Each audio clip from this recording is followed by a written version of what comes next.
Yes. This Uniform Code of Military Justice? Yes. Now, let's say that you're an email provider, Pooch. I happen to email the Navy and the Criminal Investigative Division of every base of the United States military. Yes. And I logged out. Yes. Man, there's some viruses in the various documents that I emailed. Yes. Does the military have something in their Uniform Code of Military Justice that any corporation that knowingly allows for the transmitting of any virus is ultimately liable to the United States military for not protecting the content of each and every email? Now, when we look at those that are employed in the military, various attorneys, they belong to bar associations. Yes, some of them have retired and work for corporations. Yes, let's say, okay, that you're one of these corporations that likes to employ those that are military veterans. And your thought was, well, we know that Paul logged out because we can go through and see every time that somebody logs out of their personal email account.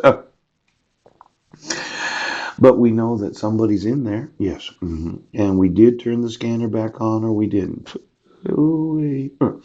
Now, why don't you get me every email sent to every employee of the United States military for the last 20 years? Yes, where you decided as a corporation, it's going to be a big one.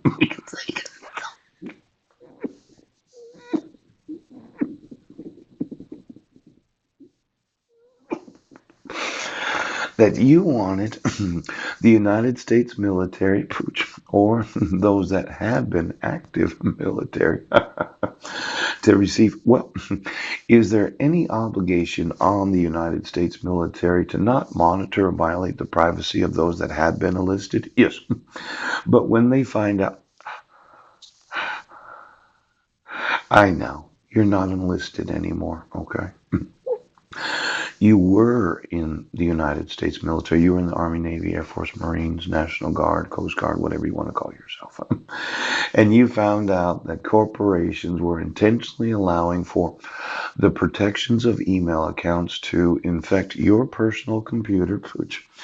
And you thought, no, you've never gotten any spam?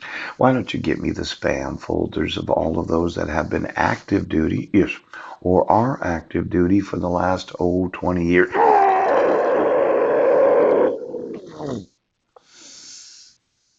Now, is there an obligation, Pooch, on the part of the Uniform Code Military Justice to make absolutely sure that when corporations knowingly allow for hackers and spammers, yes, to infect the computers of those that had been active duty, that they themselves have the legal right to sue on behalf of every employee that they have had for corporations not protecting them? I'm talking, it's a big one, okay? Now, I know you, now, I know, okay? I'm looking for hundreds of billions of dollars. When you think about, okay, the billions could be hundreds of billions of dollars that the military, the NSA, the DIA, the Geospatial Intelligence Agency has spent on detecting virus and other malicious software. The thought that you would allow for hackers to turn off the virus scanner and stay in the actual